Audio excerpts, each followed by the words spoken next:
Hello. Sir నమస్తే sir, సాయిని ఆదాబ్ హైదరాబాద్ నుంచి. నమస్తే. చెప్పండి. సార్ అదే ఈ నిన్న ముఖ్యమంత్రి రేవంత్ రెడ్డి గారి వ్యాఖ్యలు చూశారు. అంటే ఈ వ్యాఖ్యలు కేవలం వేరే అంశాల గురించి డైవర్ట్ చేయడానికి మాట్లాడారంటారా? హిందువులపైన చులకన భావం ఉందా ముఖ్యమంత్రికి? మీ అభిప్రాయం ఏంటి దీని గురించి? ఇలా క్లియర్ కట్ గా తెలుస్తుందండి. ఎప్పటి నుంచి అయితే కాంగ్రెస్ అధికారంలోకి వచ్చిందో, ఎంఐఎం నుంచి వాళ్ళు చట్టాపట్టాలు వేసుకుంటారో అప్పటి నుంచి వీళ్ళకి హిందువులపై ఒక రకమైన ద్వేషము, ఒక రకమైన వీళ్ళ హిందువులపై చులకన భావంతో ఇవాళ వీళ్ళ ప్రభుత్వం నడుస్తుంది.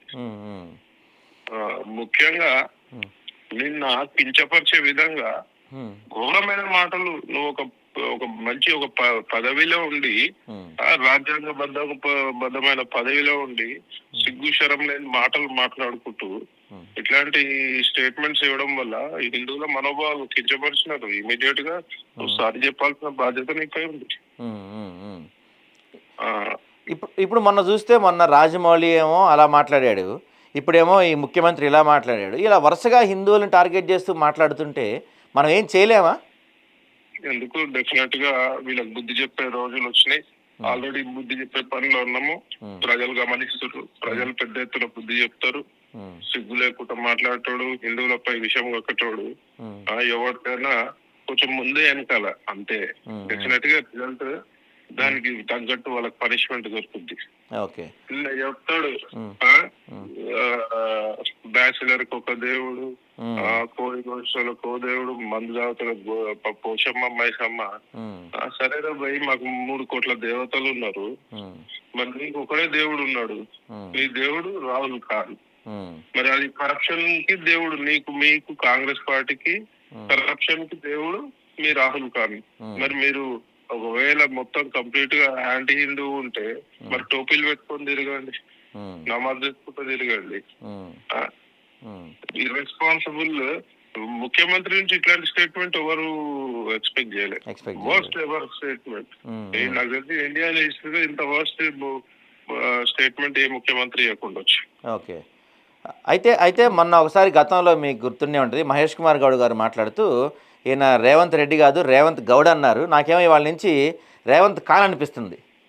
100% రేవంత్ ఖాన్, రాహుల్ ఖాన్, సోనియా ఖాన్ వాళ్ళ వారసత్వం తీసుకున్నారు. నాకు తెలిసి మతం మార్చుకున్నట్టు కనబడుతుంది మాకు. మరి ఓవైసీ చేపించిన మరి ఏం చేసిరు, మతం మార్చుకున్నట్టు క్లారిటీగా కనబడుతుంది. మతం ఒక్కటేనా? మతంలోకి వెళ్తే ఇంకా చాలా జరుగుతాయి కదా, అవి కూడా జరిగినాయి అంటారా? జరిగి ఉంటాయి అన్ని, ఏమన్నా జరగచ్చు. ఎండ్ ఆఫ్ ది డే నేను ఏమంటాను, ఒక బాధ్యతమైన పొజిషన్ లో ఉంది నువ్వు మాట్లాడాల్సిన మాటలే కాదండి. ఎవరైనా హిందూ సమాజం అసహించుకుంటుంది ఇంత వర్స్ట్ స్టేట్మెంట్ అని చెప్పి. ఇప్పుడు సెక్యులర్ కుక్కలు ఎక్కడ పోయినారు? మరి ఒక వర్గాన్ని అంటుంటే సెక్యులర్ కుక్కలు ఉంటారు కదా, సెక్యులర్ కుక్కలు ఎక్కడ పోయినారు మరి? అరే మేము ఏదన్నా మాట్లాడితే మీరు అట్లా మాట్లాడొద్దు అందరు ఒకటే అంటారు కదా. మరి అలా మా దేవుళ్ళని పిచ్చవరచు మాట్లాడుతుంటే సెక్యులర్ కుక్కలు ఎక్కడ పోయారు? విచిత్రం ఏంటంటే ఆ స్టేజ్ మీద ఉన్న కాంగ్రెస్ నాయకులు సిగ్గు లేకుండా నవ్వుతున్నారు. చూసి వెనకాల ఒక మహిళ ఇంకొంతమంది కూర్చొని నవ్వుతా ఉన్నారు. సిగ్గు శరం లజ్జ ఉండాలి.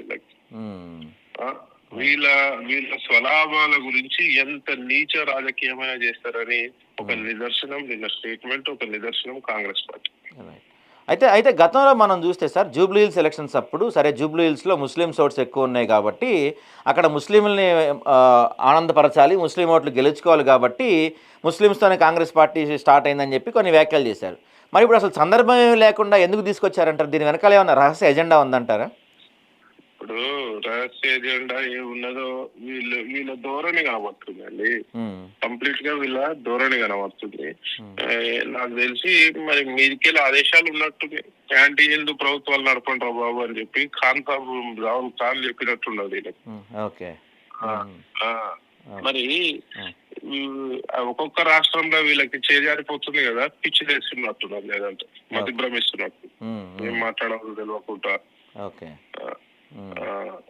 అయితే మొత్తం చెప్పండి. అయితే బీజేపీ నుంచి కాకుండా మీ నుంచి మేము చాలా ఎక్స్పెక్ట్ చేస్తున్నాం ఈ విషయంలో. ఎందుకంటే హిందువుల పైన చిన్న ఈగ వాలినా మీరు అసలు ఊరుకోరు, గట్టి పోరాటాలు చేస్తుంటారు. బీజేపీ అంటే ఇది బీజేపీ ఇష్యూ కాకుండా పర్టికులర్గా మీ పరంగా చూస్తున్నాం, మీ పరంగా ఎలాంటి ఫైట్ ఉండబోతుంది దీనిపైన? ఇప్పుడు దీన్ని ఫిజికల్ గా ఏదో ఫైట్ చేసే పరిస్థితి ఉండదండి. ఉమ్, ఉమ్, ఆ? ఉమ్, మనం ఇలా ఇప్పుడు ఒక్కరో ఇద్దరో మాట్లాడితే కాదు, ఒక్కరో ఇద్దరో ఆ ఈ మనవాళ్ళు దెబ్బతింటే కాదు, మొత్తం యావత్ హిందువులు, యావత్ హిందువులు దీన్ని గమనించి మరి వీళ్ళకి పెద్ద ఎత్తున ఓటు రూపంలో బుద్ధి చెప్పాలి. వీళ్ళ గర్వం అంచాలంటే వీళ్ళ అధికారము పోతే గానీ వీళ్ళ గర్వం అని. అందుకే మేము ఇంకోటి చెప్తాం, బీజేపీకి ఒకసారి అవకాశం ఇస్తే తెలంగాణ రాష్ట్రంలో హిందువుల దిక్కు చూడాలంటే ఎవడన్నా భయపడాలి. గుళ్ళ ముంగ నుంచి పోతుంటే తలకాయ దించుకొని పోవాల్సిన పరిస్థితి మేము తీసుకొస్తాం. ఎందుకంటే అడ్డగోలు గుళ్ళపై దాడులు, అడ్డగోలు మతంపై దాడులు. మరి వాళ్ళ ప్రతి ఒక్క హిందూ నిన్న స్టేట్మెంట్ చూసి మరి కాంగ్రెస్ హిందువులు మరి స్పందించాలి. మీ నాయకుడు చేసిన స్టేట్మెంట్ ని సమర్థిస్తుర్రా లేదా మీరు ఒకరు స్పందించి మరి బహిరంగంగా చర్చకు రండి. ఓకే, ఓకే సార్, అయితే thank you sir, thank you.